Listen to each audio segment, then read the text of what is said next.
Não ensaio aí. Quem é ensaio? Já vai começar. Está sendo transmitido ao vivo. Não, agora a partir Transmitido agora em YouTube. Então já vai começar.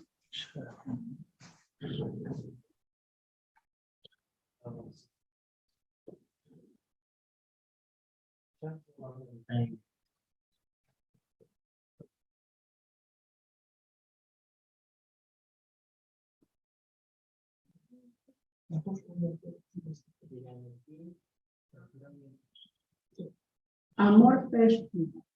Isso. Já sei, aviso.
Obrigado por assistir a aula.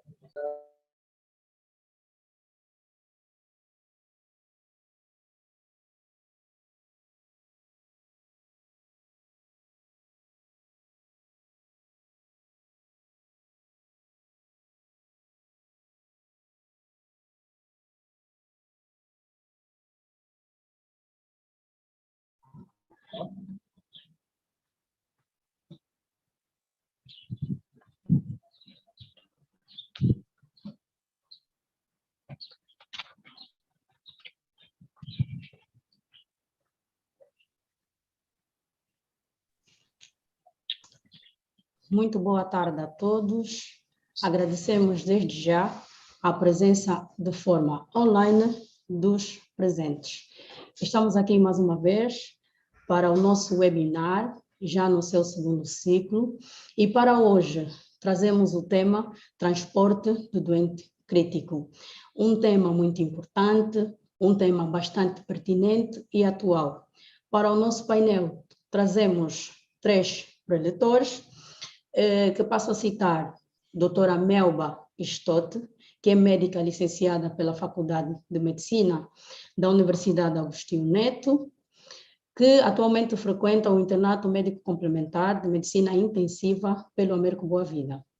Trazemos também o doutor Aldair Diniz, que é médico licenciado pela Faculdade de Medicina da Universidade Agostinho Neto, que frequenta o Internato Médico Complementar em Medicina Intensiva no mesmo hospital. A nós vai se juntar o Adão Capitango, que é enfermeiro, com diferenciação em cuidados intensivos. Para o tempo de duração da apresentação, para cada preletor vamos distribuir 20 minutos e o restante do tempo vamos passar para a discussão, contribuição ou questões a serem colocadas daquilo que se falou durante a apresentação. Então, sem mais demoras, vamos convidar a doutora Melba para dar início à apresentação.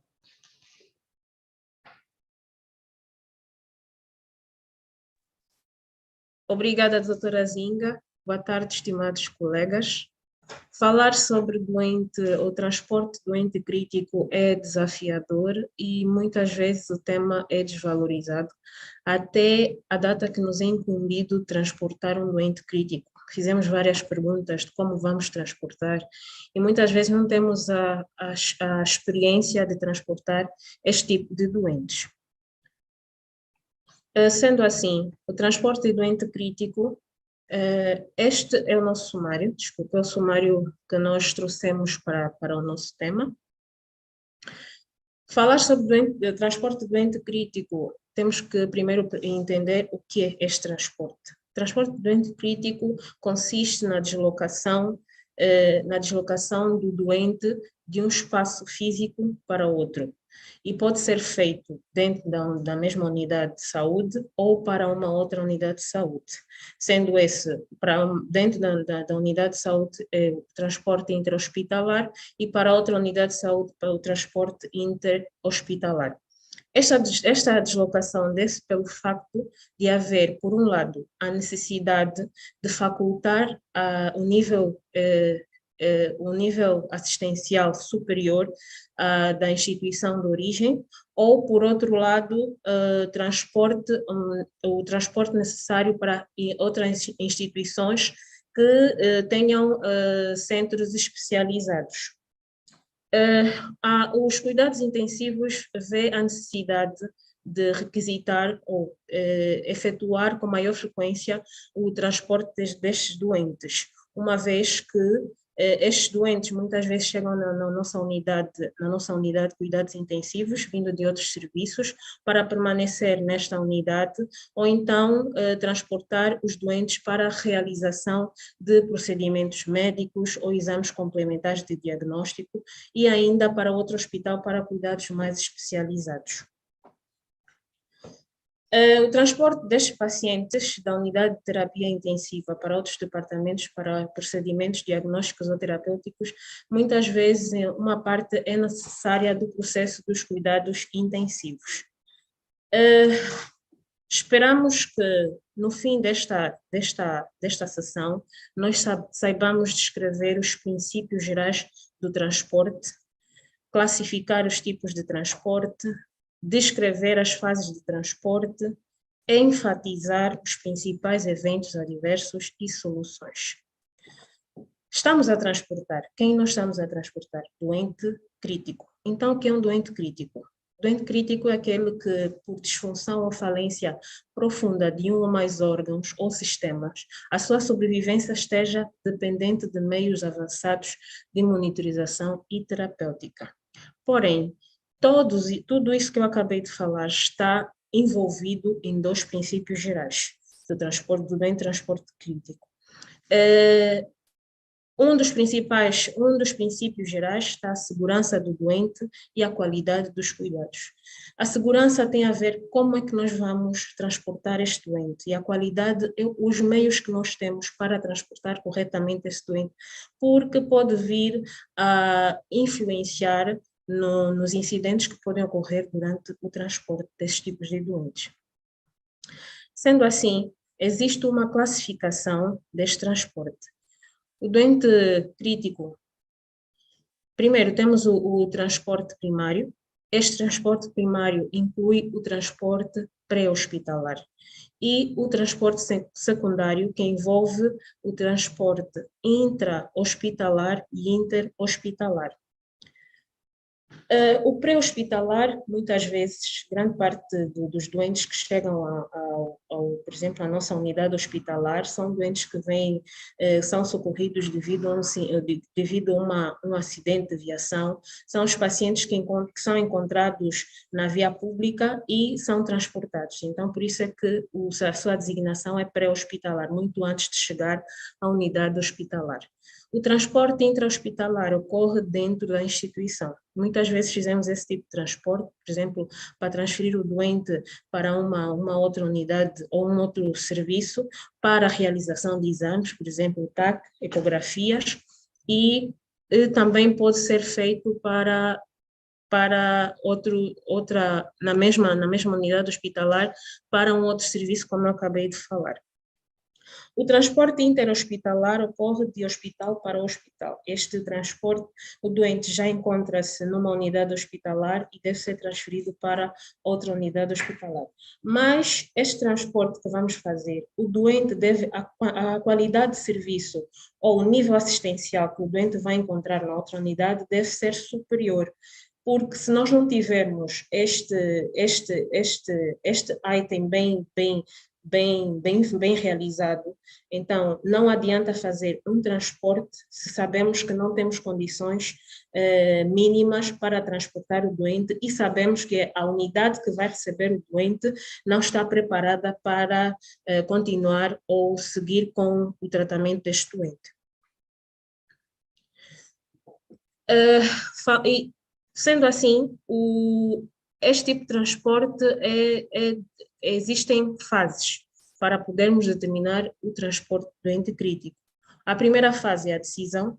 A decisão tem a ver com o ato médico.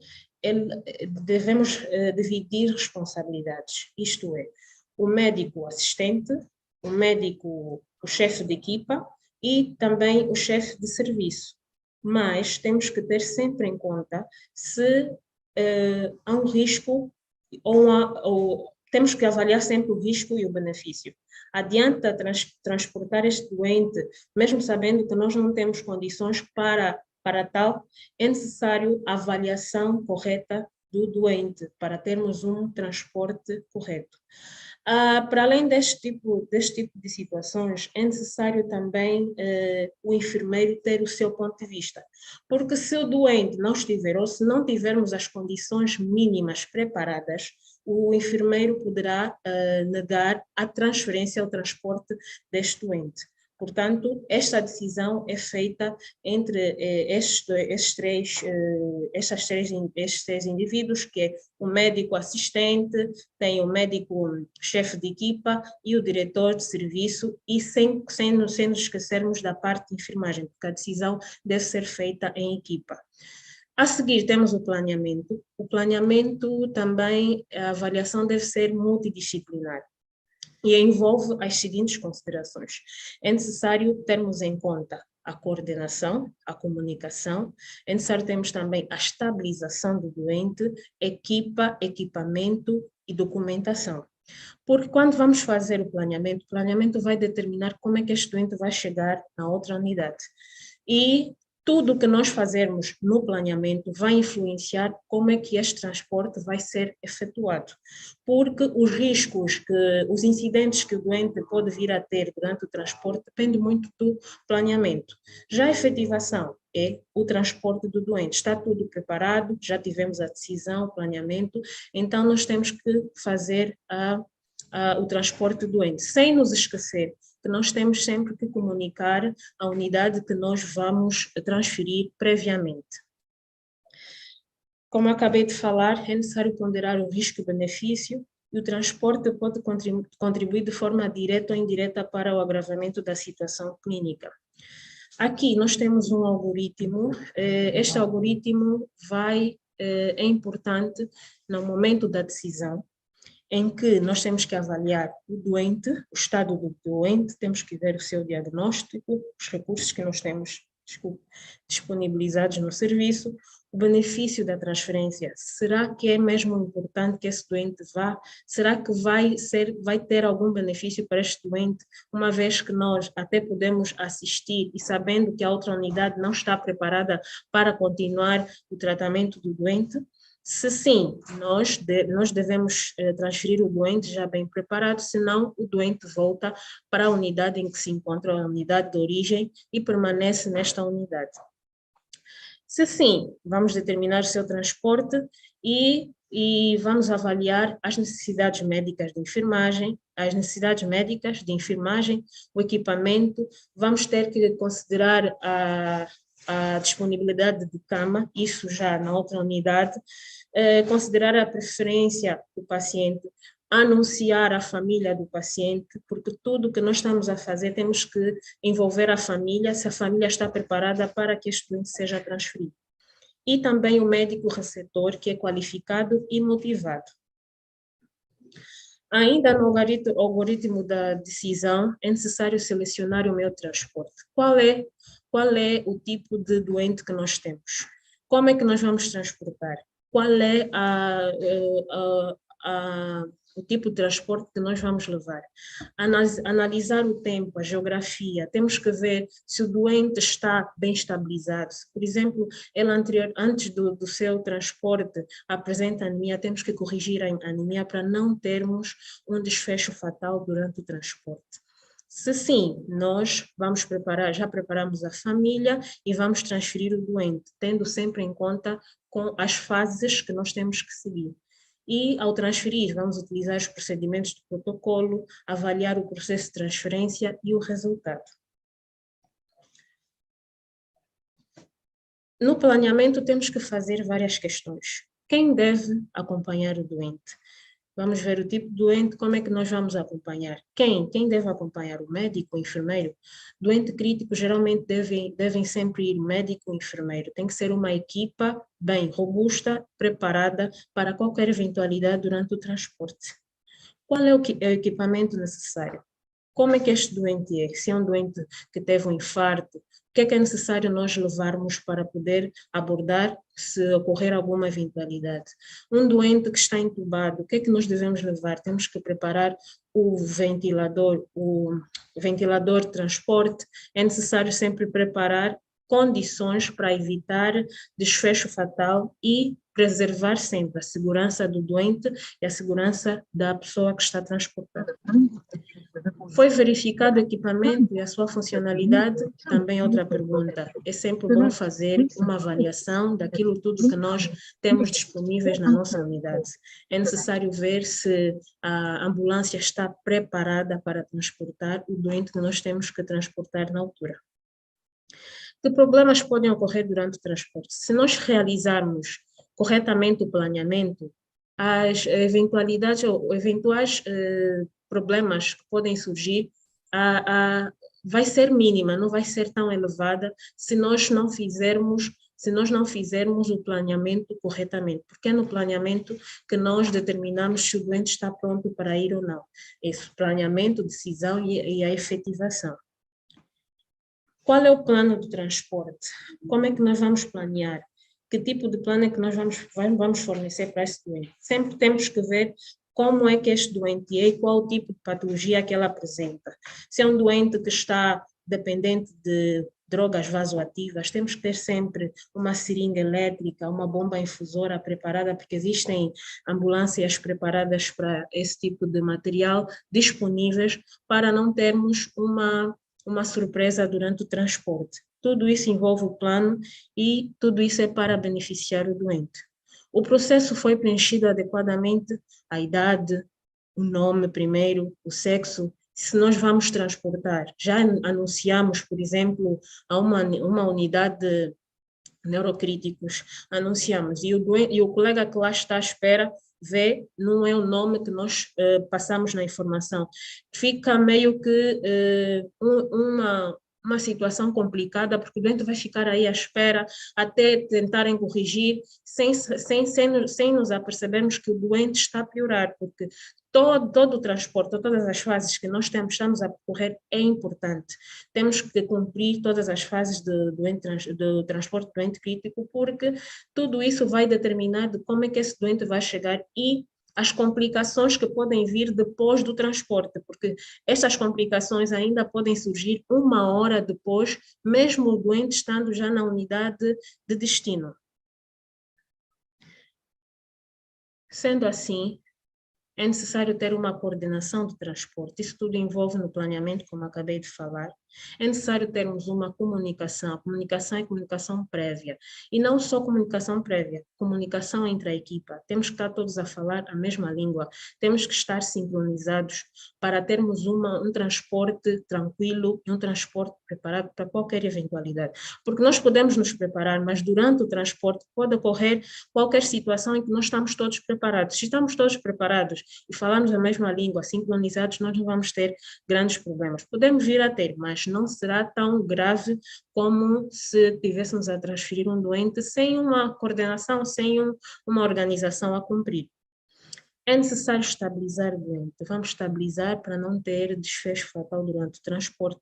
Os documentos, confirmar corretamente os dados do doente, o tipo de doença, onde é que nós vamos levar o paciente, onde é que ele vai permanecer, qual será o seu local de destino. A equipa a determinar, são médicos, são enfermeiros, é necessário um maqueiro, tudo isso envolve o transporte desse tipo de doentes para não termos problemas durante o transporte. O equipamento, vamos ver como é que está a ambulância. O checklist, o que é que nós temos que ver no checklist? Vamos ver o oxigênio, a bala de oxigênio está preparada, o ventilador está preparado, vamos ver a maca, se for um doente politraumatizado, se está preparado, a maca de desculpa, está tudo bem preparado para nos transportar o doente, o colar cervical, que muitas vezes recebemos um doente sinistrado, muitas vezes esses doentes não vêm corretamente abordados desde o início ou desde o local do acidente, e tudo isso pode vir a ter complicações no seu internamento e a taxa de ocupação deste doente ser muito maior nas unidades de cuidados intensivos. E o tipo de transporte? Qual será a ambulância que nós temos que utilizar? É de acordo com o tipo de doente que nós vamos escolher o tipo de transporte, que vai ser falado de seguida. Já agora passo a palavra ao colega Adão, capitão, que vai dar continuidade.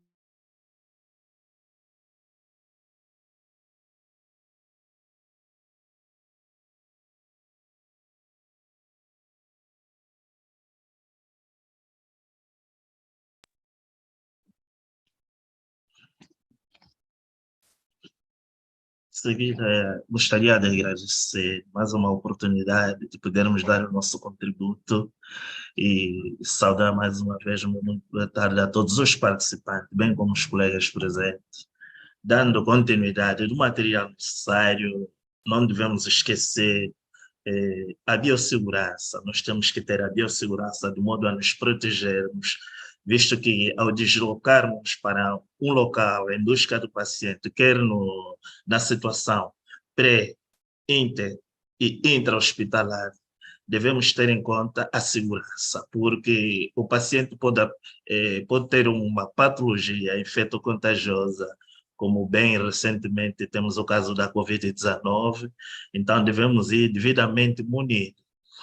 Mas já tendo em conta que anteriormente tivemos a fase da decisão, do planejamento e a fase da efetivação, do qual já tivemos conhecimento da situação que se encontra o paciente, em que podemos ir fazer o transporte do mesmo, quer no pré, no intra e interhospitalar, não deixamos de levar conosco o monitor. Este monitor vai nos fazer com que tenhamos a possibilidade de controlar os sinais vitais do paciente, tendo em conta a frequência cardíaca, a saturação de oxigênio, o pulso, visto que esse mesmo monitor tem que estar munido com um oxímetro, um monitor de transporte, bem como o padrão respiratório também devemos controlar. Esse monitor nos ajuda realmente a frequentemente estarmos em alerta com a situação que possa nos apresentar o paciente. E não deixamos de levar também conosco o ventilador mecânico. É um ventilador de transporte que normalmente devemos levá-lo de acordo à necessidade ou do estado que nos apresenta o paciente. Não é? Temos que prevenir, porque um paciente grave pode evoluir para uma situação crítica e, posteriormente, então, poderemos ter a necessidade de evidenciar ou meter em prática o suporte avançado de vida, a permeabilização das vias aéreas superiores, intubamos o paciente e, posteriormente, sedamos. Então, e o médico vai colocar os parâmetros de acordo à idade, o peso do paciente, tendo conhecimento já da história clínica do paciente, e estaremos, então, de vigilância, fazendo com que haja uma segurança e fazendo com que nós lutemos para que o paciente possa não falecer, dando mais tempo de vida ao próprio paciente e chegarmos ao local de destino. E, posteriormente, também não devemos nos esquecer de levar as drogas essenciais. Essas mesmas drogas essenciais nós temos numa mala que nós chamamos malas de urgência ou de emergência, do qual contém os fármacos necessários, que posteriormente poderemos ver, onde também podemos levar conosco o laringoscópio, totalmente com as lâminas, levamos o fio-guia, levamos algumas drogas sedativas, alguns tubos para permeabilização da via aérea superior, como o tubo endotraqueal, e até o tubo de Guedel, para prevenir a queda de língua em pacientes que possam apresentar uma certa inconsciência, de modo, então, a permitirmos uma boa oxigenação. Esse material não pode faltar. E, de seguida, também já falei do material de vias aéreas, e temos o balão de oxigênio. Esse mesmo balão de oxigênio, de acordo com o estado e o padrão respiratório que o paciente apresenta, muitas vezes temos que checar antes. Não é? Há pacientes que normalmente apresentam uma insuficiência respiratória e pronto, nós temos que checar se realmente este balão poderá durar o tempo necessário ou não. Muitos precisam, às vezes, fazer uma oxigenação numa máscara de alto débito, então normalmente temos que levar 2 balões de oxigênio, de modo a prevenir certas situações que possam ocorrer no transporte do paciente.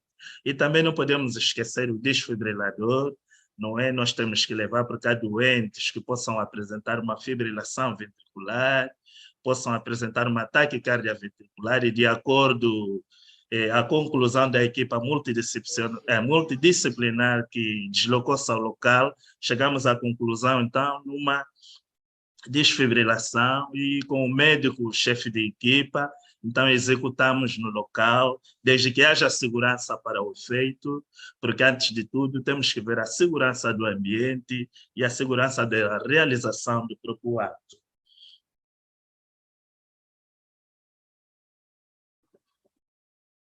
E de seguida, então, temos cá umas drogas essenciais, como eu já frisei anteriormente, temos a metilprednisolona, midazolam, temos alguns cristalóides, que têm que estar em quantidade suficiente, temos aí alguns betas-adrenérgicos, tem adrenalina, não é? Temos aí a atropina, a captopril, etc.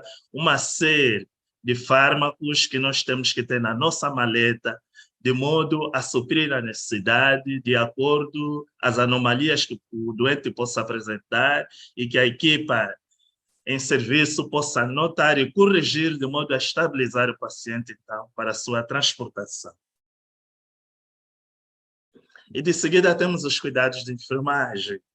Nós não podemos deixar de termos sempre conosco um bloco de anotação. Temos que anotar sempre, porque um enfermeiro crítico, um doente crítico, quis dizer, ou então um doente grave, e que vamos fazer o transporte no pré, no inter e no intra, apresenta sempre situações que possam ser inesperadas. Então, nós temos que fazer a anotação para que não nos percamos nos tempos e na forma de agir e quando agir, como agir.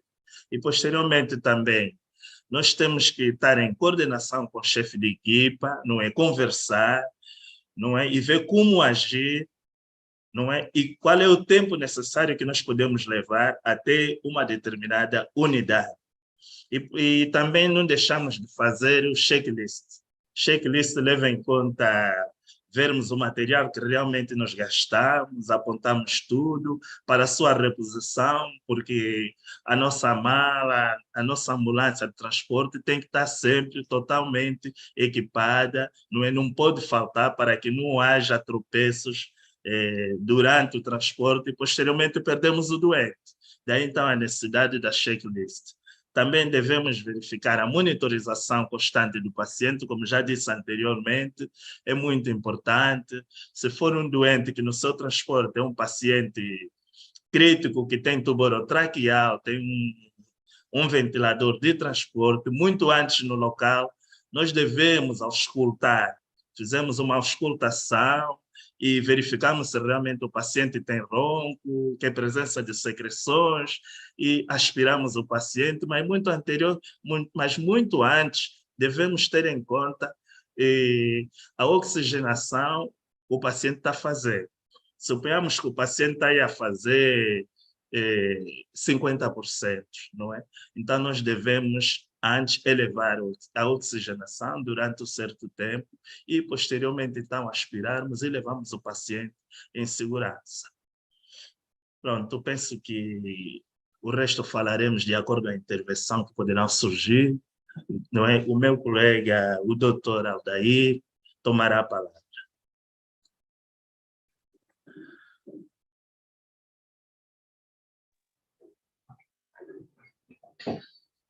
Ok, mais uma vez, boa tarde a todos os colegas que nos assistem. Daremos continuidade àquilo que foi programado. Falar dos meios de transporte é dizer que dentro dos meios de transporte existe desde os mais simples aos mais complexos, desde ambulâncias simples até as ambulâncias medicalizadas.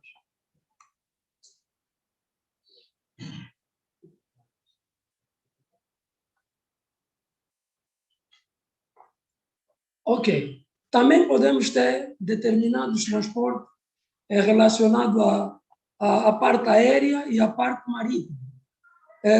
Aqui, enfatizando um pouco a respeito da transportação aérea, é dizer que o helitransporte deve-se ter conhecimento mínimo da fisiologia do voo, porque determinadas situações é necessário que se conheça qual é o impacto, de facto, que essa transportação terá naquilo que é a patologia que o doente apresenta naquele momento. E é necessário a gente entender a comunicação e ter segurança para a zona da aterragem. Aqui vamos apresentar sobre a classificação das ambulâncias. Dizer que as ambulâncias são classificadas de acordo a 6 tipos, cada uma delas identificada por uma letra do alfabeto. Temos a ambulância do tipo A, que é também chamada ambulância de transporte simples, que é um tipo de ambulância que realmente faz transporte de doentes sem risco de vida, e essa mesma ambulância habitualmente faz-se transporte de remoções eletivas e remoções simples. E essa mesma pode estar constituída por 2 elementos, nomeadamente um condutor e apenas um técnico de enfermagem ou um enfermeiro. Na ambulância do tipo B, temos a ambulância também chamada ambulância com suporte básico de vida. Essa ambulância faz o transporte de doentes com risco de vida, mas que não precisem de intervenção imediata. Os elementos são constituídos por todos aqueles que foram descritos anteriormente. Na ambulância do tipo C, é o tipo de ambulância chamada ambulância de resgate, que é utilizada para fazer resgate de determinados indivíduos em situação de sinistro, e essa mesma ambulância deve ter 3 a 4 elementos, nomeadamente um condutor e 2 elementos das Forças Armadas ou elementos do Corpo de Bombeiros que têm capacidade para suporte básico de vida. Já na ambulância do tipo D, é chamada ambulância que presta suporte avançado de vida.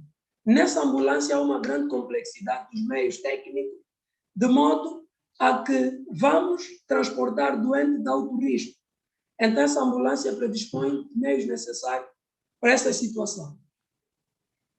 Na ambulância do tipo E, também é chamada de ambulância de transporte aéreo médico, que geralmente fizemos ou por avião ou por helicóptero.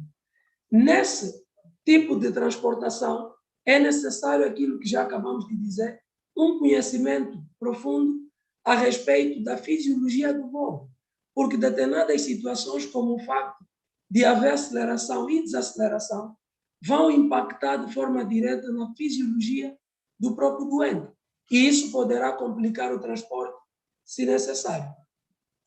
Na ambulância do tipo F, é chamada de embarcação de transporte médico. Esse é um tipo de ambulância que está relacionada ao resgate, quando há situações, tanto do ponto de vista marítimo, quanto do ponto de vista fluvial. Temos alguma escala que faz a estratificação na questão de transporte, em que temos um conjunto de itens e um conjunto de pontuação. Essa mesma estratificação poderá nos ajudar a determinar o risco de transporte e vai nos ajudar a determinar qual é o número de elementos necessários para o transporte e que tipo de monitorização a gente vai fazer durante o transporte. Na fase de efetivação, essa fase é da responsabilidade da equipa multidisciplinar e ela somente termina quando o doente volta na unidade de origem ou quando o doente chega ao local de serviço que vai receber o doente. Durante a fase de efetivação, que é a fase propriamente do transporte, deve-se fazer uma monitorização apertada e devemos chamar aqui a atenção que devemos fazer sempre a anotação, como disse o colega que me antecedeu, e devemos também anotar todo e qualquer evento adverso, de modo a que vamos diminuir a ocorrência de determinados eventos. Em transportes futuros. Temos aqui um quadro que acabamos de dizer que descreve um conjunto de variáveis que vai nos permitir determinar se esse transporte será seguro ou não e se adianta, de facto, concretizamos o transporte ou não. Dizer que, durante o transporte médico do doente crítico, ocorre uma situação de risco. E esse risco, segundo algumas guidelines, dizem que o risco está na ordem de 20% a 79%, sendo com uma média de 70%. Ou seja, 70% dos transportes está sempre envolvido uma situação em que há, por exemplo, o risco de algum evento adverso. E esses eventos podem ser predeterminados ou não. E esses eventos, por sua vez, estão relacionados ao doente, estão relacionados à equipe médica e estão relacionados ao equipamento que temos disponível. Dizer que esses erros podem ir desde pequenos transtornos até situações de grandes complicações. Desde falha na comunicação com o setor de destino, no caso de um doente que vai fazer um determinado exame de tomografia, se nós não fizermos a comunicação prévia, poderemos, por exemplo, ficar no caminho e isso poderá complicar a situação do doente. Pode ocorrer também no transporte interhospitalar, em que há uma série de burocracias que devem ser ultrapassadas de modo a facilitar o transporte. Pode haver perdas de acesso, podemos ter o cilindro ou bala de oxigênio que desfazia, porque há determinadas situações, se nós não acautelarmos essa situação, poderemos ficar em situações piores. Também podemos ter defeito em determinados equipamentos. Chamamos aqui a atenção que todo e qualquer equipamento médico utilizado no transporte deve ser periodicamente testado e, se possível, antes do transporte, deve ser verificado sempre com muita atenção. Chamamos a atenção que pode ocorrer situações de hipotensão, hipertensão ou até arritmia, ou podemos ter situações mais graves, desde extubação acidental num doente intubado, podemos ter paragem cardiorrespiratória e muitas das vezes essas situações podem culminar com óbito. A Bergman, em 2017, desenvolveu um estudo em que apresenta 5 fases do domínio da segurança do paciente. Dentre essas fases, ele refere que está relacionado à equipe médica, que aqui, neste ponto, devemos determinar qual é o tamanho da equipa e qual é a quantidade de elementos que vão participar durante o transporte em função da classificação de gravidade que demos ao doente. Devemos também aqui chamar a atenção que cada elemento da equipa deve ter uma tarefa em que vai, por exemplo, ficar responsável. Devemos olhar também para o ambiente. Demos um exemplo no ambiente intra-hospitalar. Podemos ter, por exemplo, um elevador que não tenha uma manutenção adequada e que muitas das vezes a gente pode ficar preso nesse elevador e complicar a situação do doente. Podemos muitas das vezes na passagem de uma porta e termos dificuldade nessa passagem. Então, é importante a gente fazer uma verificação do ambiente. Devemos sempre verificar constantemente os equipamentos, desde bomba infusora, o monitor que a gente vai utilizar, as balas de oxigênio, o monitor de transporte, o ventilador de transporte e outros. E devemos aqui ter uma organização de forma mais certeira, de modo a diminuir o risco do doente durante o transporte. Dentre as várias soluções, temos algumas soluções mais caras, mas a gente sabe que nem sempre essas soluções são disponíveis, porque no nosso meio são soluções que até podemos chamar são soluções irreais. Então, um estudo publicado em 2018 que comparou o treinamento de profissionais e a ocorrência de erros adversos, verificou-se que o treinamento de profissionais ajudou a diminuir consideravelmente aquilo que foi a taxa de erros, erros no sentido tanto da equipa médica quanto dos equipamentos. Podemos observar aqui nos dados que os dados foram estatisticamente significativos para aqueles indivíduos que tiveram treinamento quando comparado àqueles que não tiveram treinamento. E sabemos disso, que o treinamento a priori ajuda a diminuir o risco de complicações durante o transporte, aumenta a segurança durante o transporte e a eficiência do próprio transporte. Dizer que durante esses transportes há determinadas questões que devem ser acauteladas, desde a responsabilidade do médico até a responsabilidade institucional. De forma a diminuirmos o risco, a gente deve apostar por formação contínua, obrigação para cursos de suporte avançado de vida e de trauma, sobretudo naqueles indivíduos que fazem transporte constantemente. Nas situações de teletransporte, devemos fazer o treino personalizado, de modo a termos um controle de qualidade e acompanhamento da situação. Também chamar a atenção, já para terminar, que o transporte, independentemente de ser um transporte feito na rua, um transporte feito no meio intra-hospitalar ou um transporte interhospitalar, devemos sempre recordar alguns pormenores, desde avaliar sempre o risco-benefício, que os colegas que me antecederam explicaram muito bem. Devemos aqui chamar a atenção na existência de guidelines e checklists que devem ser feitos durante o pré-transporte, durante o transporte, durante o pós-transporte.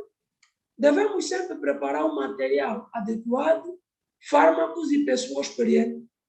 Fazer aqui abrir aqui um parênteses para dizer que muitas das vezes há aquela tendência de mandarem o médico menos experiente fazer um determinado transporte. E sabemos que o transporte de doente crítico está sempre associado a um evento adverso. E quanto mais preparação tiver os médicos ou profissionais que participaram do transporte, melhor será o desfecho do doente. Também chamar a atenção que prevenir é a melhor forma de lidar com complicações. Dizer que nunca devemos reduzir o nível de vigilância, independentemente da situação.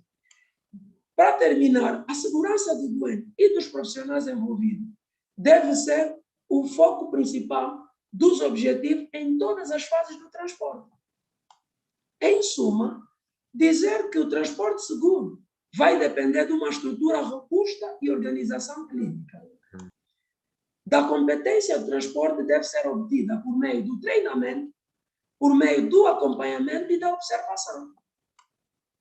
As decisões de transferência ou não devem ser sempre tomadas por médicos sênior nas instituições. Essas foram as referências que utilizamos para esse trabalho. Gratos pela atenção dispensada.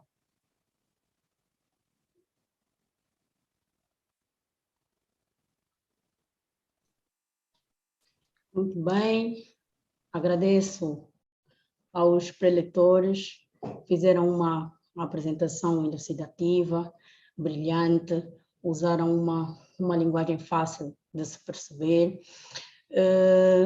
Podemos ver aqui que o transporte do doente crítico não é uma coisa que meramente se fala, na verdade é uma situação crítica e que envolve uma série de materiais, de pessoal médico, de veículos de transporte para dar suporte ao doente crítico. Durante a apresentação, conseguimos ficar a saber, ter conhecimento, conseguimos ver que os princípios que regem o transporte do doente crítico baseiam-se na segurança do doente e na qualidade dos cuidados. Conseguimos ver que o transporte do doente crítico obedece a uma classificação que é pré, intra e interhospitalar. Vimos também que existem fases para que um doente crítico possa ser transportado, prevendo já os cenários. Dentre essas fases está a decisão, está o planeamento e a efetivação. Vimos também os materiais necessários, tendo em conta a biossegurança, o monitor, o ventilador, as drogas que eventualmente possam ser usadas durante o transporte. Os cuidados de enfermagem, se não a parte mais importante no transporte do doente, os meios de transporte, vimos também a escala de classificação do doente, a escala de classificação de risco no transporte do doente crítico, os eventos adversos e tudo mais que foi falado durante a explanação aqui dos nossos preletores. Pronto, assim nós damos agora a abertura aos participantes, né, do nosso painel, que queiram fazer perguntas, fazer acréscimos, né, que são as contribuições. Então, o momento é agora. Por favor, queiram estar à vontade, que os preletores estão aqui dispostos a responderem às perguntas que forem colocadas.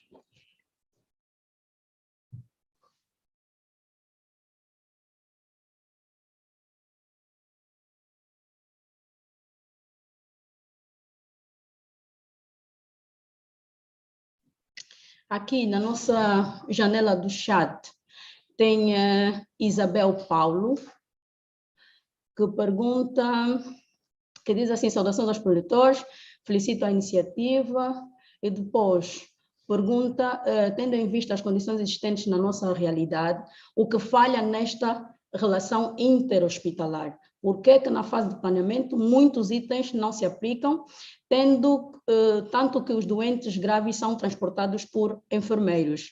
Então, a pergunta vai para os nossos preletores, por favor.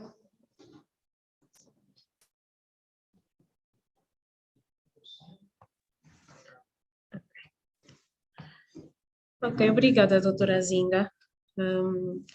Para responder esta pergunta, é necessário, como foi bem dito há pouco tempo, é necessário ter formação, é necessário formar a equipa. Muitas vezes essas situações acontecem porque não há uma formação, porque para o transporte do doente crítico é necessário ter uma formação e assim fazer corretamente ou seguir as fases do transporte.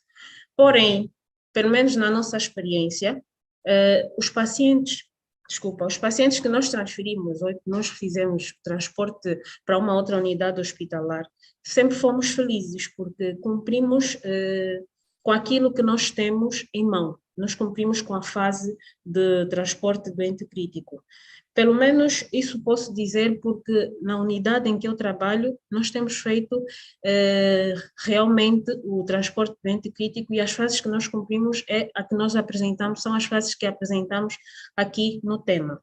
Porém, é necessário sempre ter uma formação e o que é errado muitas vezes, o doente crítico ser transportado por um enfermeiro apenas. É errado, porque muitas dessas instituições não têm informação, às vezes têm um receio de transportar um doente crítico e que esta falta de formação, muitas vezes esse receio surge devido mesmo a esse déficit de formação do pessoal que transporta o doente crítico.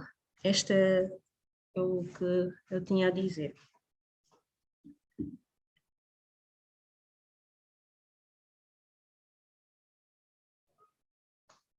Alguém mais quer acrescentar na resposta da doutora Melba? Doutora Aldair? Tem mais uma que é do nosso diretor clínico, que pergunta que condições deve-se ter em conta para transportar um doente com patologia infectocontagiosa. Doutora Aldair, por favor.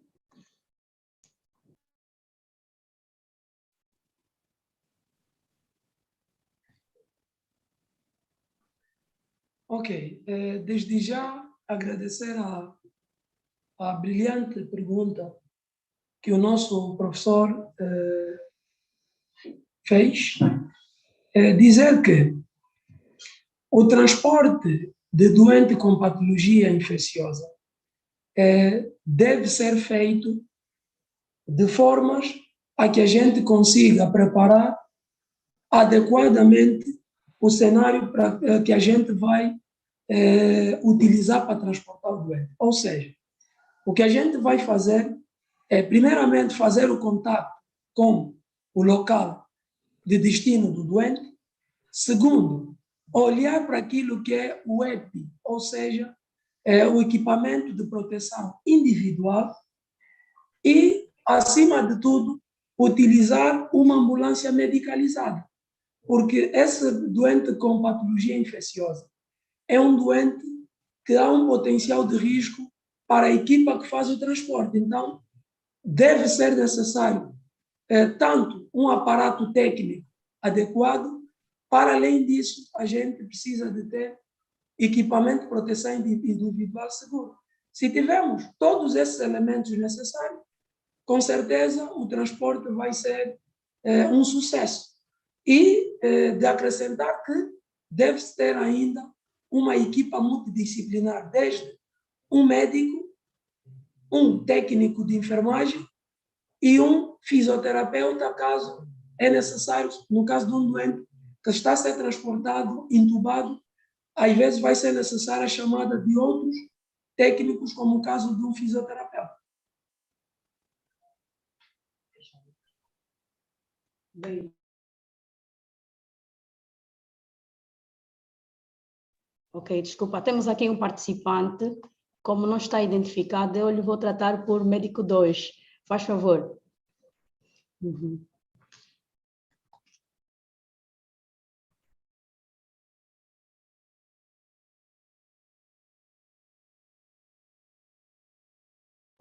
Tem que ligar o microfone, não conseguimos ouvir. Médico 2, que levantou a mão.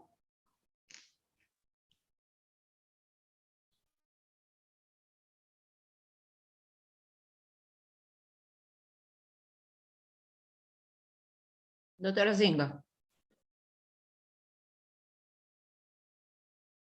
Sim. Estamos a ouvi-lo. Não. Sim, estamos a ouvi-lo. Sim. Alô, boa tarde, doutora Zinga. Olá, boa tarde. Na verdade, estou no computador ali ainda, mas aqui é o enfermeiro Justino. Que está no computador ali, por isso é que está identificado como médico 2. Na verdade, é um tema muito importante. Eu acho que a escolha foi boa, embora eu acho que essa discussão parece um pouco tardia, porque Em relação ao transporte do doente crítico, há muita coisa. Eu não tenho, na verdade, pergunta. Eu só quero, na verdade, contribuir e fazer uma reflexão sobre isso. Não sei se estão me a ouvir. Doutora Zinga? Estamos a ouvir. Estamos a ouvir. Estamos a ouvir. Okay, faz favor. Na abordagem do transporte do doente crítico, por exemplo, bem, com base na nossa realidade, nem precisa descrever. Por exemplo, eu defendo muito, por exemplo, a nossa área crítica, né? É uma situação crítica, que não são nossos serviços de urgência. A minha reflexão até, além da formação, além do pessoal, às vezes o pessoal técnico é a responsabilidade que se atribui agora do transporte do doente, que provavelmente, né, nesse caso é profissional de saúde, mas não assim, com formação em saúde, onde na qual às vezes esse pessoal é que fica responsável pelo transporte do doente, independentemente do seu estado clínico. A primeira é, o que é que se deve fazer, né? O que é que nós devemos fazer, eu acho que devemos refletir, como definir o transporte do doente clínico. Porque atualmente, por exemplo, eu vejo muitos doentes a ser transportados, até doente com trauma crânioencefálico, com a probabilidade de ter uma lesão medular. Às vezes é entregue em pessoas que nem têm a noção do dano que pode ser causado quando o transporte é realizado de forma incorreta. Então, eu acho que essa parte nós precisamos, eu acho que não sei, é da responsabilidade da direção clínica do hospital, mas a responsabilidade nossa toda de pensar em estratégia de como superar isso. Porque, por exemplo, às vezes vivencio situações na qual uma quer te diz, não precisa ser doente, nós vamos transportar. E transportar-se de uma maneira que, às vezes, a maneira que fomos se transporta piora mais o estado ainda clínico do doente. Então, vamos falar tudo bonito, mas o que é que nós devemos fazer para que a prática do transporte do doente crítico seja implementada, não na toda a totalidade, porque às vezes as condições humanas e materiais não necessitam, mas o que é que se pode fazer para diminuir essa responsabilidade que muitas vezes é atribuída na pessoa que não é formado para esse risco. Eu acho que essa é a reflexão, não sei se pode ser respondida, mas é uma reflexão que eu faço sobre o transporte do doente crítico. Obrigado. Ok. Faz favor. Doutor Aldair.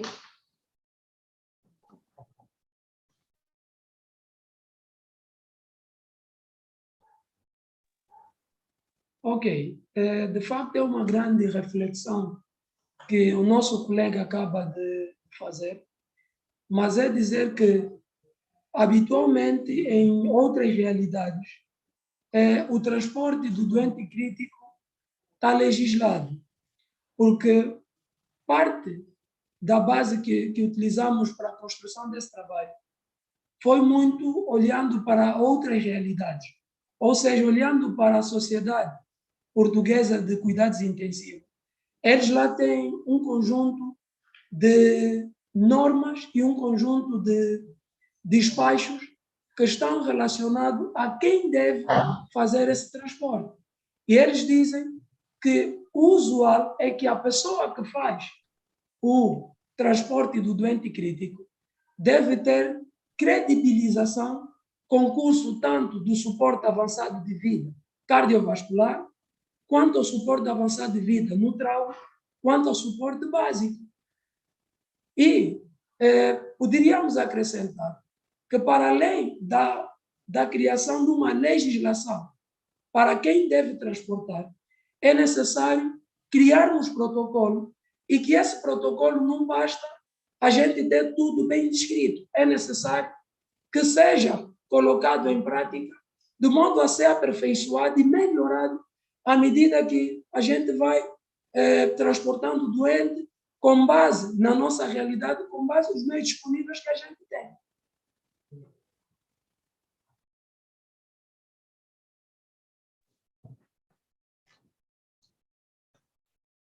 Doutora Filomena Amaral, tem a mão levantada. Pode, por favor? Boa tarde. Obrigada, doutora Zinga. Primeiro, para felicitar os colegas pelo tema, e É engraçado que cai numa situação ou numa época em que está a correr no mundo um caso bastante polêmico, que foi a morte de uma paciente em transporte crítico. E quando eu hoje vi o coisa, disse nem mais, porque às vezes com os erros versus complicações dos outros, nós também devemos aprender, não é? E na base disso, eu não sei se todos têm o conhecimento, realmente eu gostava se os colegas pudessem minimamente avaliar, digamos assim, o que é que pode ter ocorrido, digamos assim, nesse transporte crítico dentro daqueles preâmbulos, não é? Que aqui apresentaram, que é a coordenação, a planificação, a transportação, porque vejo que nós, apesar de tudo, como diz o Aldair, há alguns protocolos, mas nem todos seguimos os protocolos, nem todos conhecemos os protocolos, não é? E nós vemos que realmente, como disse o colega médico 2, que eu acabei por não perceber quem era, assistimos diariamente ao transporte dos nossos doentes de uma forma indevida, não é? Vem um prático técnico de enfermagem, que até vem sentado à frente e nem vem atrás com o doente, não é? Não sabe o que é que está a transportar, quando a gente pergunta o que é que traz, não sei, me mandaram só, não é? E, portanto, são os alertas para que a gente vá melhorando cada vez mais. Portanto, a minha intervenção era neste sentido, de que realmente temos no mundo um caso que é bastante polémico, está dentro do tema, e que realmente, sem nos imiscuirmos nos problemas dos outros, podemos tirar verdadeiramente algumas ilações, não é? E era, digamos assim, a ver se os colegas, qual seria a opinião destes colegas que apresentaram brilhantemente aqui as suas opiniões, digamos assim, baseados naquilo que revisaram. De toda forma, obrigada. Então, E nós agradecemos também, doutora.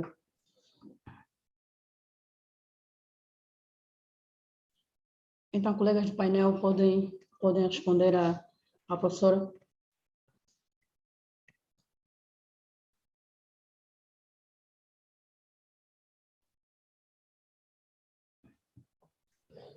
Obrigada, professora Filomena. De tudo que nós investigamos, como é que nós podemos fazer para contornar esse tipo de problemas? Há pouco tempo falei em formação e vou aproveitar também já a responder à pergunta da doutora Isabel Quitamba Antônio. Penso que há necessidade de estratificar quem realmente deve fazer esse tipo de curso.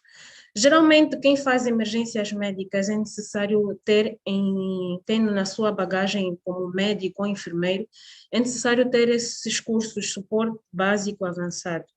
E quando se está a fazer o transporte, a unidade que está a transportar o doente deve ter uma equipa preparada para a realização desta organização.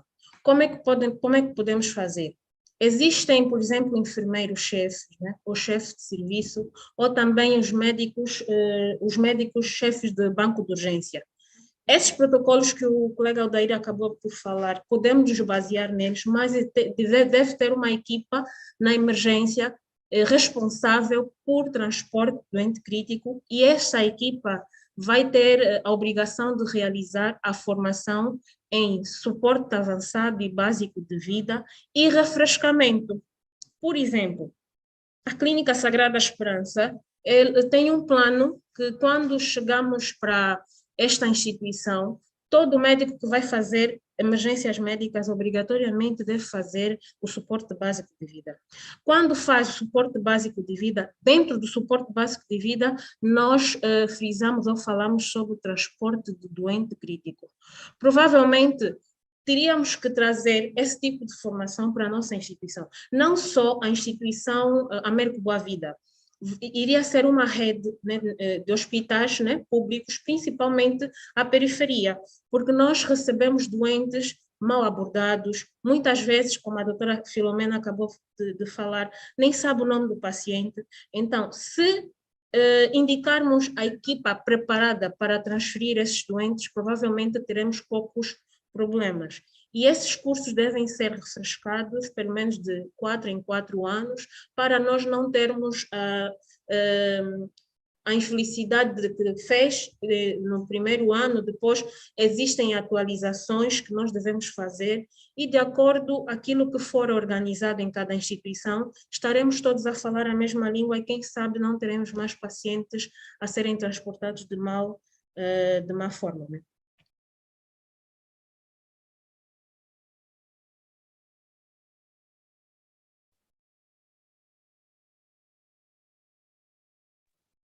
Doutora Odeia, quer fazer um acréscimo?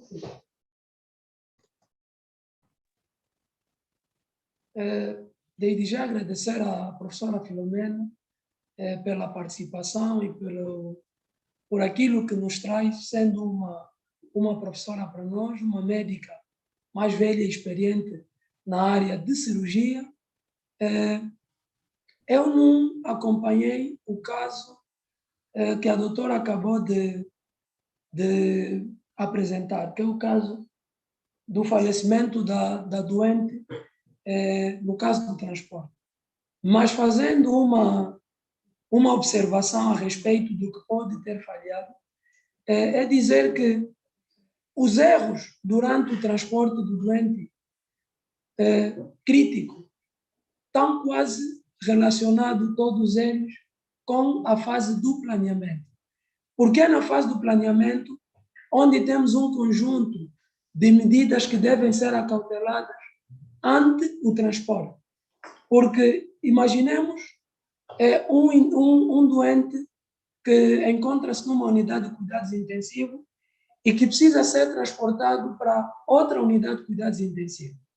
Se esse mesmo doente tiver entubado e tiver, por exemplo, vamos dizer, uma fração inspirada de 80%, se a gente não acautela a necessidade de balas adicionais de oxigênio que a gente deve ter na ambulância medicalizada, poderemos ter o dissabor. Por quê? Porque o doente, a fazer, por exemplo, consumo de uma fração inspirada de 80%, vai consumir oxigênio muito rapidamente. E se nós não cautelarmos essa situação, poderemos ter eventos adversos que não vamos conseguir travar a situação. No caso de um doente que está, por exemplo, sedado, se esse doente tiver sedação e for um doente que tem uma patologia relacionada à agressividade, ou não, devemos ter quantidade suficiente de sedativo, que é para a gente ir monitorando e ir controlando o doente ao longo do transporte. Porque se não tivermos isso, então poderemos ter evento adverso. Outro problema pode estar também relacionado ao facto de não termos, por exemplo, bomba infusória, não temos, por exemplo, checagem do material disponível. Por exemplo, o ventilador de transporte e outros meios que se ligam à corrente elétrica devem ser previamente observados antes da partida, de modo a diminuirmos o risco de complicações. Penso, na minha opinião, que o que provavelmente poderá ter falhado é a fase do planeamento.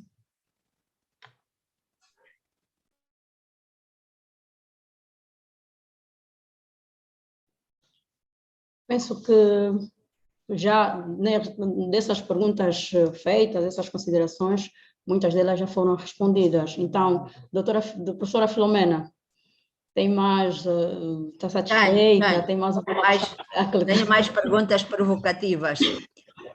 Gostava de saber. Não, sim. Agora suscitou-me uma dúvida, que não sei, pode ser uma dúvida minha só. É assim, será que daquilo que vocês revisaram, a equipa que está proposta para transporte, ok? Perante o paciente e a condição crítica, ou mais crítica ou menos crítica, poderá eventualmente abortar ou não o transporte? Pode ter esse poder decisivo? Não sei. Doutor capitão, podes responder também. Vamos lá.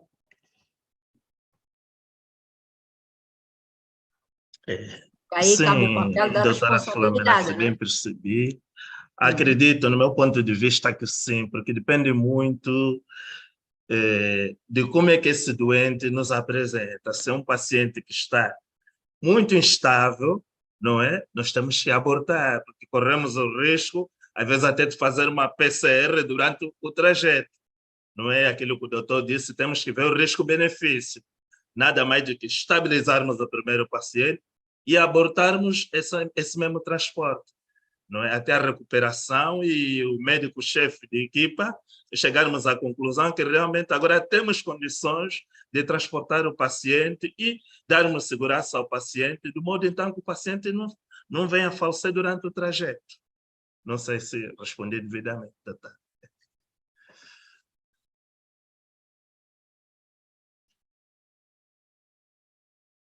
Professora? Oi, gostei. Tudo Não, bem? é porque há coisas que às vezes ficam no segredo dos deuses, não é?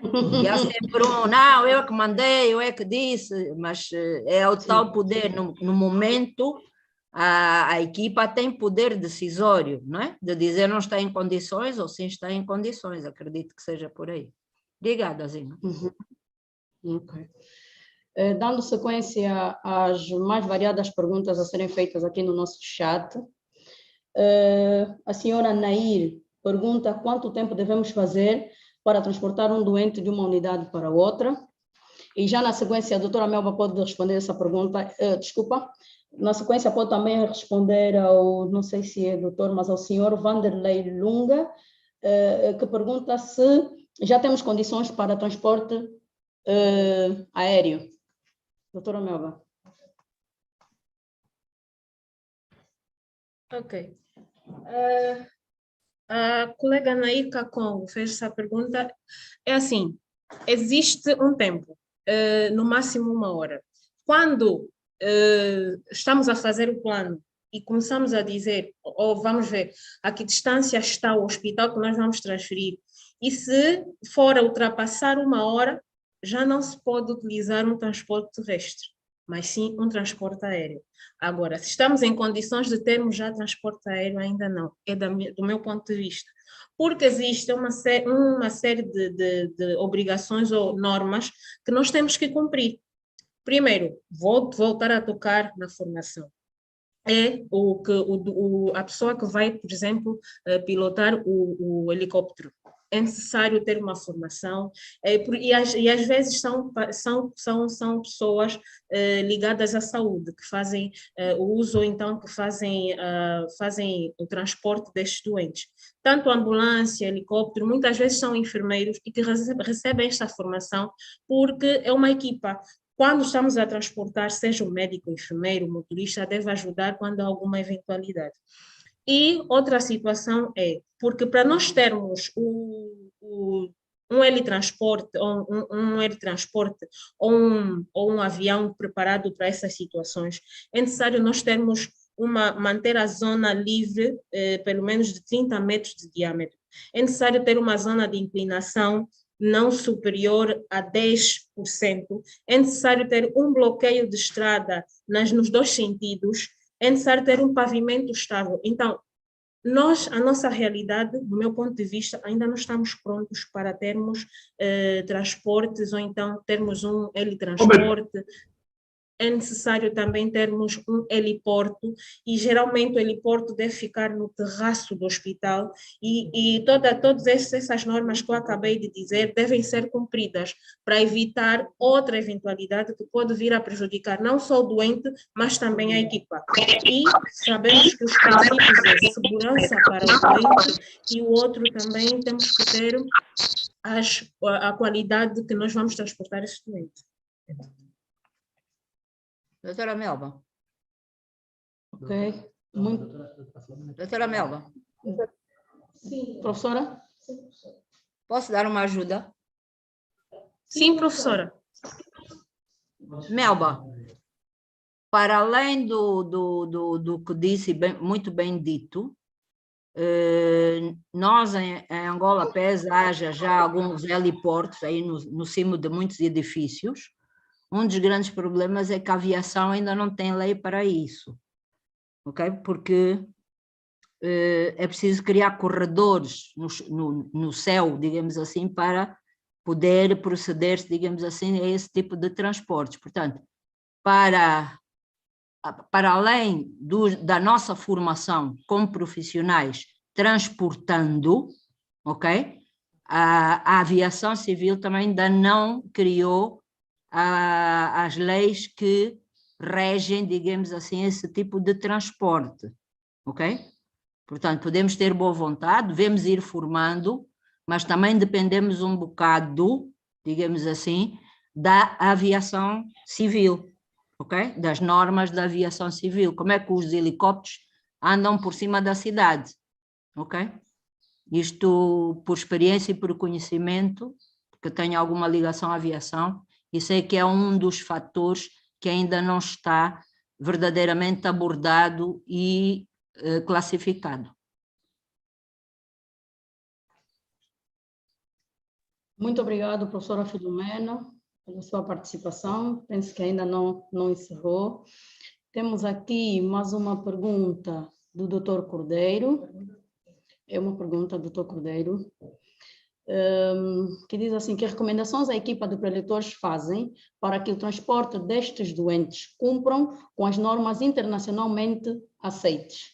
E ainda lança um desafio à equipa de preletores a elaborarem um protocolo adequado à nossa realidade. Por favor, colegas.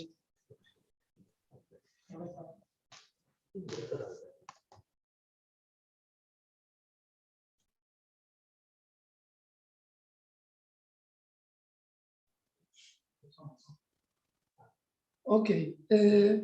Respondendo, mas muito obrigado pela pergunta, professor Cordeiro. De facto, é uma pergunta desafiadora, porque na nossa realidade, seguir nas normas internacionais é um tanto quanto complicado. Por quê? Porque, de facto, nós temos um conjunto de escassez que, de certa forma, vão condicionando um pouco a aplicação de protocolos, por exemplo, internacionalmente aceitos na nossa realidade. Mas o que a gente, né, recomenda como ideias para além da criação dos protocolos, devemos colocar um conjunto de variáveis e indicadores, de modo que vai nos facilitar a percebermos como é que o nosso protocolo tem sido aplicado, e a gente pode fazer, auditar esse protocolo de tempo em tempo, de forma a atualizarmos com base aos recursos disponíveis que temos na nossa instituição e no nosso país.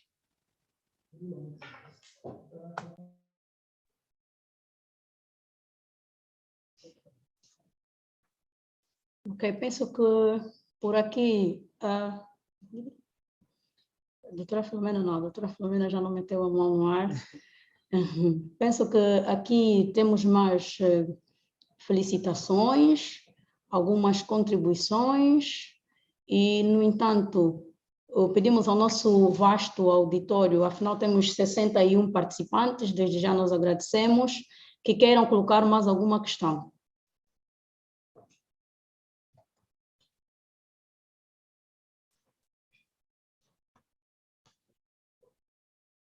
Sim, temos aqui o Manzambi Cardoso. Faz favor, tenha bondade. Boa tarde. Eu Boa tarde. não queria pôr uma questão, mas queria dar uma contribuição.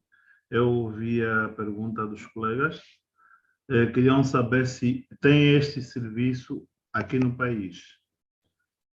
Não tem no âmbito civil, mas tem,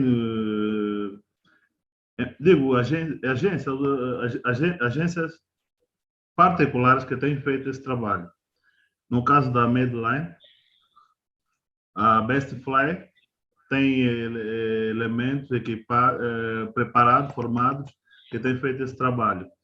Tem a Medvac, mas é militar, que já tem feito esse trabalho. Nós fizemos esse trabalho. Nós temos colegas, é uma equipe que tem médicos, tem enfermeiros, temos técnicos com formação de APH, atendimento pré-hospitalar, SVB, o suporte avançado, ITLS, para casos de trauma, que temos participado nas transferências de pacientes ou vítimas críticas. E no caso da pergunta que um dos colegas fez, se é que chegamos no local, recebemos uma informação contrária da realidade da vítima no local. Se a gente aborta a missão, a gente tem a obrigação de abortar a missão, porque desde o momento que a gente sai da unidade hospitalar para ir pegar uma vítima, nós é que somos o responsável pela essa vítima. Então, a ordem que eu vou receber no meu superior, a ordem e a informação do paciente ser ao contrário da realidade que eu encontrar, eu não posso permitir que a minha equipe, ou eu e os meus colegas, seguimos a ordem e acabamos por perder essa vida. Então, temos o fator tempo, né? O tempo, eu vejo, saí de Luanda para suponhamos, Saurimo, que são por aí, se for um voo uma aeronave de turbina, que são 1h30, eu faço o cálculo. Com o equipamento que eu tenho, com o oxigênio, com os meus monitores, com a capacidade de bateria do meu monitor, será que consegue aguentar essa 1h30 até o hospital? Porque eu não posso fazer o cálculo até ao aeroporto só, porque eu tenho que descontar os 20 minutos que eu tenho que preparar o paciente para o paciente se adaptar com o equipamento, depois de tirar o equipamento, trocar o monitor, o ventilador e o oxigênio da unidade sanitária que eu encontrar. Também tenho que fazer o cálculo do hospital, do aeroporto para o hospital do destino, da especialidade. O tempo que eu tiver que levar, principalmente a gente conhece Luanda, não é por ser ambulância que muitas vezes conseguimos andar com facilidade, não apanhamos engarrafamento. Então, eu é que tenho que fazer o cálculo, nós, ou a equipe que está no terreno é que faz o cálculo, se dá ou não. Porque quem dá ordem está em Luanda à espera. E muitas vezes ele deu ordem porque recebeu uma informação do paciente conforme recebeu. Ele não está vivenciando conforme você no terreno. Então, a gente tem a capacidade de abortar uma missão e informar. Fica mais fácil a gente abortar a missão, apesar do custo do combustível da aeronave e o desgaste do material ser mais caro, mas a vida do paciente ou da vítima chega a ser mais caro do que esse bem material. Gostei da atitude dos colegas. Realmente, baseando nos protocolos de transporte, poderia me referir ao transporte principalmente aeromédico. Se pudermos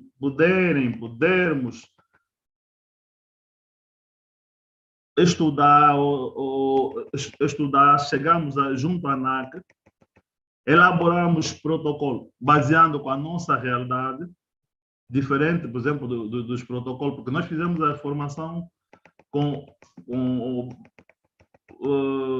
quer dizer, fizemos formação. Eu tenho formação de transporte aeromédico do Brasil, da Emergência 1, e tenho também da Medline.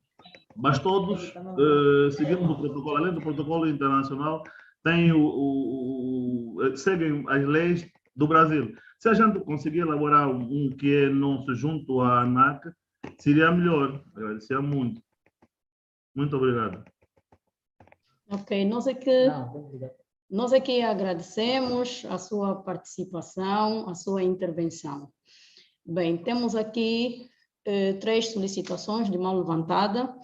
Mas antes disso, vamos só responder à pergunta do senhor Pascoal Alberto, que tem a ver com, ele pergunta, né, se na planificação, se existe uma preocupação com relação se durante o transporte haver uma avaria do meio de transporte, e ainda põe, por exemplo, o transporte terrestre, se durante o transporte do doente, a ambulância avariar. Colegas do painel.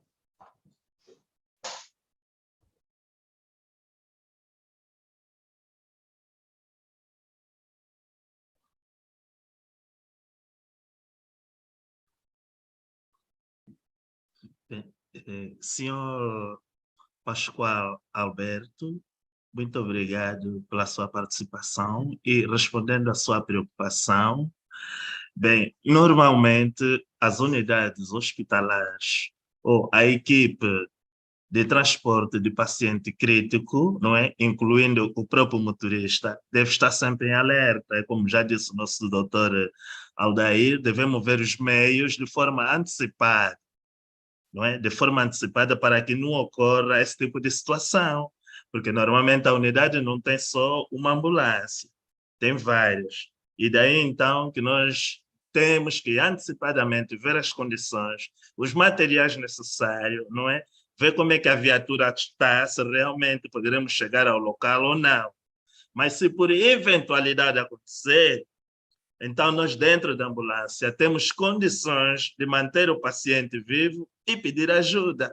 E fizemos a transladação de uma ambulância para outra, não é com segurança, não é devido aos conhecimentos que realmente temos, não é? Vamos acautelar algumas situações que possam surgir de maior, porque a ambulância está devidamente equipada, é mecanizada.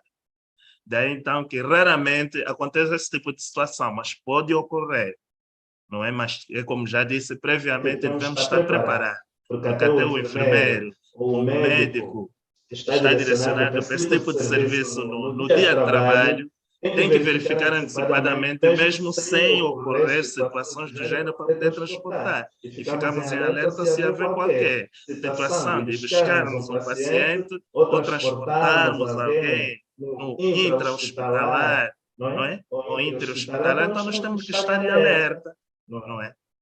Por isso, raramente acontece esse tipo de situação. Não sei se está satisfeito com a pergunta, mas muito obrigado pela sua participação. Ok, muito obrigada, enfermeiro Capitango. Atendendo aqui a chamada de atenção das mãos levantadas, vamos dar prioridade à senhora Isabel Quitamba. Tenha bondade, senhora Isabel. Muito obrigada, Inga. Preciso primeiro a confirmação se me conseguem ouvir.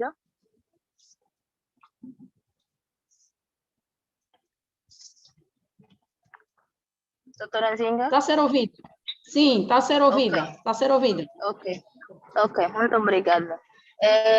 Desejar uma boa tarde a todos. Como já o fiz no chat, felicitar a equipa pela iniciativa. E como disse, a doutora Filomena muito bem, veio mesmo a calhar a abordagem desse tema, numa altura em que o mundo todo está a acompanhar o acontecimento da perda da senhora no âmbito de um transporte da senhora doente, e fez questões não só a nível de profissionais da medicina, mas também a nível de profissionais de outras áreas.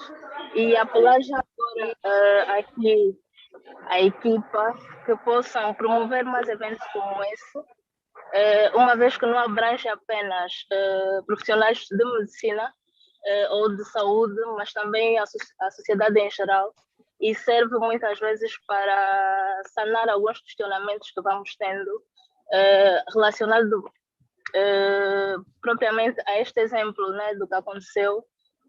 Eu particularmente questionei-me o que é que poderia ter acontecido, né? Se foi mera negligência, mera fatalidade, se houve algum transtorno a nível técnico durante o transporte. Então, a minha mão levantada, mesmo não tenho nenhuma questão, já fiz a questão que tinha, já foi muito bem respondida. é mesmo no sentido de apelar à equipa, não só do hospital, mas a todas as outras instituições que possam fazer esse tipo de eventos, porque abrange mesmo o possível, a partir deles ou por meio deles, tirarmos as nossas questões e aprender cada vez mais. Muito obrigada. Muito obrigado. Nós agradecemos a senhora Isabel pela sua participação e a consideração que foi feita. De seguida, tem outra solicitação do senhor Ramiro, apenas está Ramiro. Nós estamos a ouvi-lo, por favor, tenha bondade. Boa tarde a todo o auditório. Preciso de confirmação que me está a ser audível. Sim, É sim, possível? estamos a ouvi-lo. Sim, pode Ok. prosseguir, nós estamos a ouvi-lo. Boa tarde uma vez mais.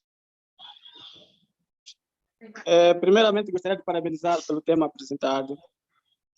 Foram todos brilhantes e com linguagem tão perceptível que deixa até a desejar. Portanto, eu gostaria primeiramente de dizer que esse tema foi muito bem-vindo e é de aproveitar e, se calhar, solicitar já que mais temas como esses, ou direcionados especificamente uma outra área, sejam apresentados para que possamos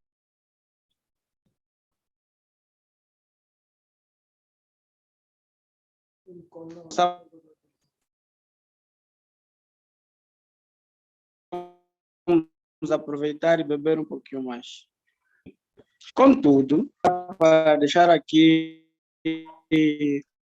um breve esclarecimento sobre um dilema da nossa sociedade atual, em que muitas situações têm se criado entre médicos e não médicos, foram cometidos, e quando se fala de erro, fala-se mais de enfermeiro, que não é bem assim, os médicos também cometem erro. Porque nós vivemos esse dilema, gostaria de realçar o seguinte: em função da especificidade do local e do paciente, as coisas devem mudar.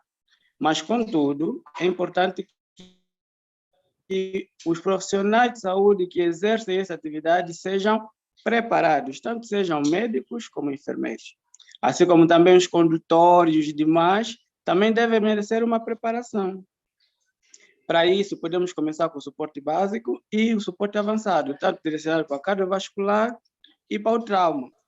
Para aqueles casos em que há uma evacuação ou um transporte interhospitalar, em que, por conseguinte, o doente está na UTI, é complexo, é claro que o médico mais diferenciado para transportá-lo deve ser da UTI. Agora, depende se é só um médico, se tem médicos disponíveis ou não. Mas, em função disso, qualquer um, desde que esteja preparado, sim, pode transportar.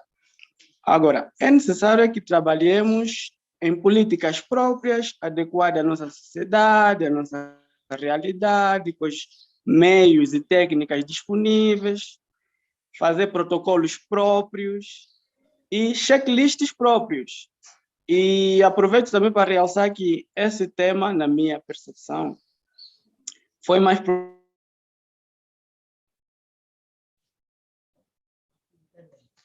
muito bem, uma fase que, se não for cumprido, vamos cometer muitos erros. E aproveito também para pedir encarecidamente que o próximo tema fosse mais direcionado para o serviço de resgate, busca, salvamento em doentes críticos, né, que encontramos no local. Esta fase, a fase do planeamento, se torna muito mais complexa. E vamos dizer aqui, por exemplo, o trabalho do ENEMA, né? É difícil planificar alguém que vai ser sinistrado daqui a alguns minutos, algumas horas.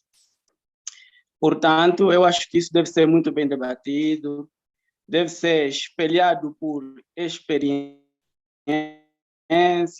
para que, com o tempo, possamos fazer trabalhos melhores, ultrapassarmos as nossas dificuldades, aperfeiçoarmos tanto a técnica como os meios necessários. Mas também vou aproveitar para dizer que, às vezes, perdemos um fator muito importante na chegada do local de destino. É neste local que, por mais vontade que tenhamos, por mais profissionais que sejamos, encontramos uma enchente que não nos permite ter um contato com os médicos de serviço para apresentar o doente como deve ser. E eu acho que com o tempo também podemos ultrapassar isso. E eu digo isso por experiência própria, né? A fase da planificação foi bem feita. Eu, pessoalmente, entrei em contato com o neurocirurgião que receberia o doente, mas quando cheguei no América, saí do Lubango, para o América Boa Vida, encontrei uma situação menos boa, aquela enchente que todo mundo sabe. Eu próprio tive que fazer triagem, tive que ligar para o neurocirurgião, aparece-me aqui, eu também tenho outras coisas para fazer. Então, isso com o tempo pode ser ultrapassado. E vamos todos fazer esforço, vamos ter mais tema, vamos debater. Brevemente vai abrir já o ITLS, eu acho que vai abrir já, né? E quanto mais informações a gente ter, melhor para nós. Muito obrigado a todos, foram todos brilhantes. Também mandar aqui um shout-out para o meu colega Mazambi, também foi brilhante. Muito obrigado a todos, dá licença. Nós agradecemos, senhor Ramiro, muito obrigado. Professora Filomena, ainda está conosco?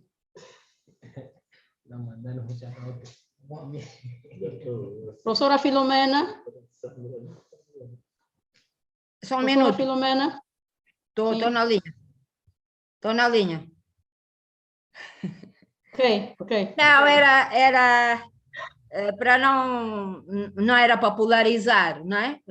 Estes temas são sempre emocionantes, não é? Tudo o que é salvar a vida para nós emociona.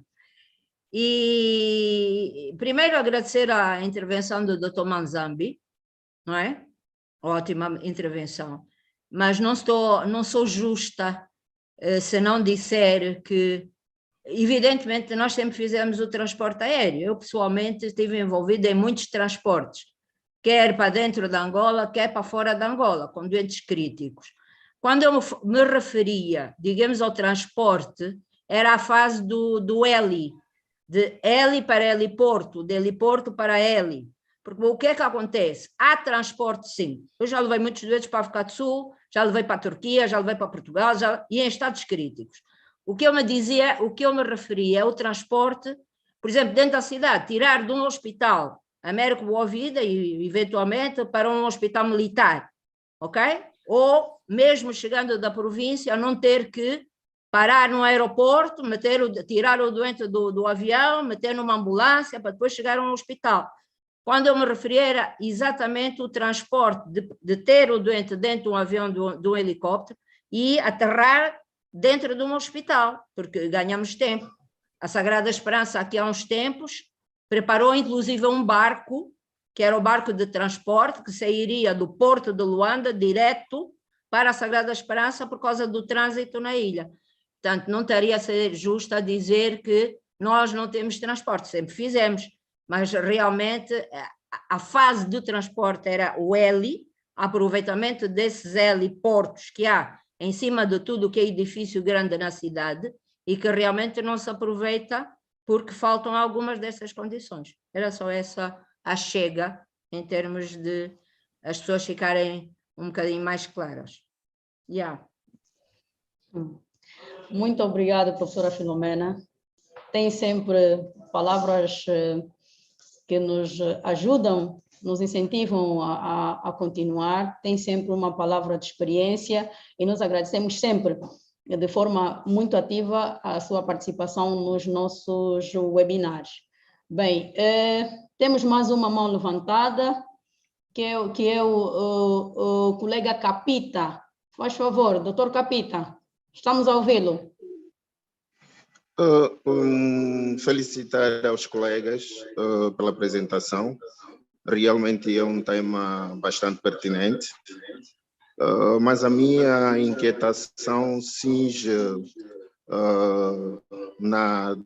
acho que a doutora Filomena colocou esta questão quanto quando se decide abortar o transporte até ao destino pretendido devido a uma intercorrência durante o trajeto. A minha grande inquietação é a seguinte: por exemplo, se eu tiver a transportar um doente crítico, por exemplo, de uma província para a capital do país, sabendo que, de antemão, na província de origem, não há recursos, não há condições, não há meios para dar solução a esta determinada situação, e há uma intercorrência durante o trajeto, essa decisão de abortar o transporte até o destino pretendido, será que é apenas do responsável ou do médico-chefe de serviço, ou então deve haver outras alternativas de formas a darmos melhor solução a esta situação? Porque se nós abortarmos o transporte, deveremos retroceder à zona de origem, onde não há recurso para solucionarmos esta questão. E também, para além disto, existem timings estabelecidos, por exemplo, para transporte de doente crítico. Então, será que com esta situação, como é que nós poderíamos resolver situações como esta, caso venham a surgir? Esta é a minha inquietação. Muito obrigado. Agradecemos, doutor Capita. Produtores, faz favor. A pergunta do doutor Capita.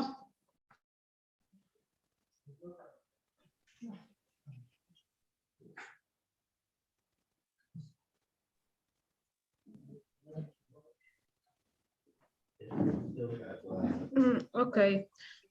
Com relação à pergunta do Dr. Capita, o que é estipulado, pelo menos, se não há condições reunidas, né, para o transporte de doente crítico, é necessário abortar o transporte e o doente voltar para a sua instituição de origem. Por quê? Porque a forma que vai transportar o doente vai complicar ainda mais o estado do paciente. Agora, se existem situações do gênero, como é que nós vamos resolver? É necessário ver onde nós podemos encontrar um meio ou reunir condições para podermos transportar esse doente. Mas nós não podemos pôr em risco a vida do paciente, porque é necessário avaliar risco-benefício. Nós temos que ver, será que o doente vai receber algum benefício fazendo esse transporte? Porque isso tudo faz parte da decisão, porque vamos avaliar o risco-benefício. Se ele tem maior risco de ter complicações durante o transporte do que permanecer na sua instituição, na instituição de origem, mais vale ficar na instituição de origem e abortar o transporte do doente. Isto está estipulado, porque nós vimos o protocolo da Sociedade Portuguesa de Cuidados Intensivos, é abortar e permanecer e reunir condições suficientes na instituição de origem para manter o doente ali vivo e, quem sabe, reunir condições para transportar mais tarde. Mas, enquanto nós não tivermos condições de transportar, não adianta transportar, porque o risco é muito maior de perder o doente a caminho da instituição que nós queremos transferir. Muito obrigada, doutora Melba. Temos mais uma solicitação de mão levantada. É o participante médico de hoje, creio que é o enfermeiro Cacoarta. Senhor enfermeiro Cacoarta, estamos ao vivo. Obrigado, doutora Zinga, por aprender. Na verdade, o tema é muito importante. Não sei se eu digo que é bonito, se é interessante, mas é muito importante. Mas eu queria reforçar só essa temática de abortar ou não abortar. Normalmente, pela minha experiência, e aliás, a maioria das intercorrências que aparecem no transporte, principalmente por causa da formação, é pensar que o transporte de doente é como se fosse transportar uma mercadoria. Sim, porque se nós pensamos dessa maneira, o risco que o doente corre não vamos ignorar.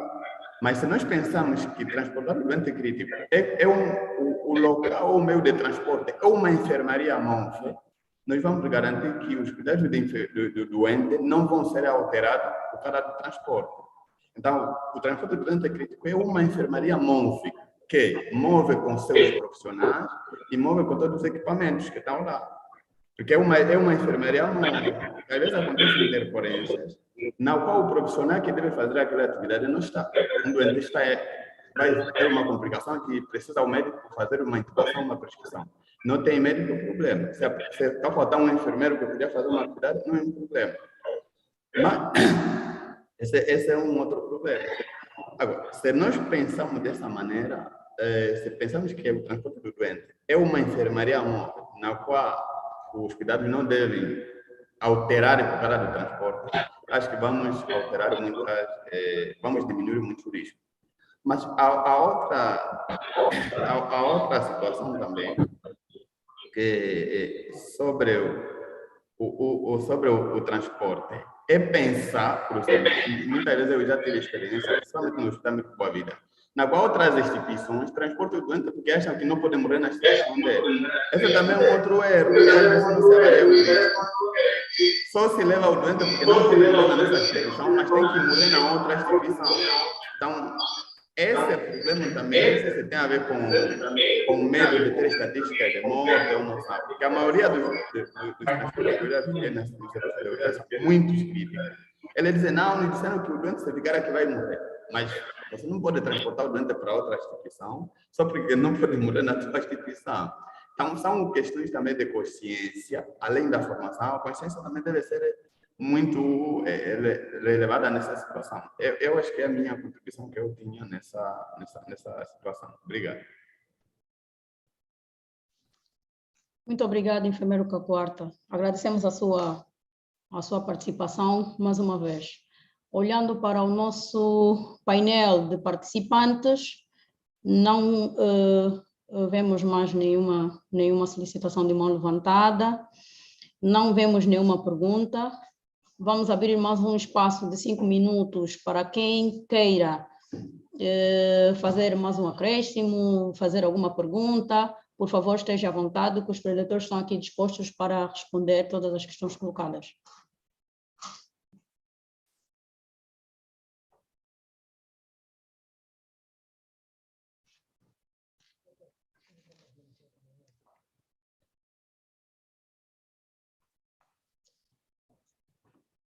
Ok, penso que não temos mais nenhuma participação.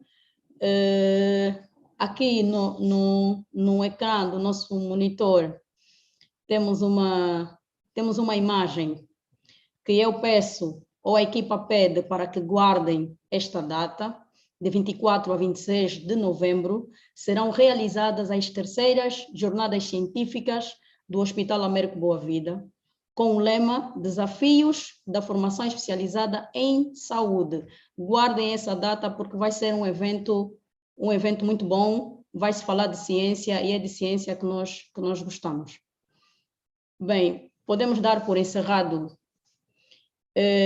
hoje a nossa apresentação do segundo ciclo de webinar com o tema Transporte de Doente Crítico.